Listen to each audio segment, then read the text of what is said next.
ሰላም ሰላም እንዴት ናችሁ? ይሄን ቪዲዮ እየሰራው ያለሁት ኤግዚት ኤግዛም ወይም የመውጫ ፈተና አስመልክቶ ነው። የ2018 የመውጫ ፈተና ወይም ደግሞ ኤግዚት ኤግዛም የሚሰጠው ሰኔ 2 እስከ ሰኔ 12 ነውና እንዴት ነው ዝግጅት ላይ እንዴት ናችሁ? የአካውንቲንግ ተማሪዎች፣ የማኔጅመንት የማርኬቲንግ ማኔጅመንት ተማሪዎች እንዴት ነው ዝግጅት ላይ እንዴት ናችሁ?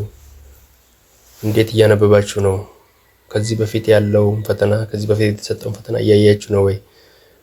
ቢኮዝ ከዚህ በፊት የተሰጠው ፈተና እዛ አካባቢ ላይ ስለሚመጣ እሱን በደንብ የምታዩ ከሆነ በጣም ልሰሩት ትችላላችሁ ብዬ አስባለሁ። ስለዚህም እኔም እዚህ ቲክቶክ ላይ ከዚህ በፊት የተሰጡትን ፈተና ከ2015፣ 16፣ 17 የተሰጡትን ፈተናዎች እዚህ ላይ በቪዲዮ መልክ እየለቀቁ ነውና እነሱን ማየት ትችላላችሁ ማለት ነው። እና እስከዛ ድረስ በቃ ራሳችሁ ሬዲ አድርጉ። ምንም አዲስ ነገር አይኖረውም። ያው ራሳችሁን ብቻ ማዘጋጀት ነው።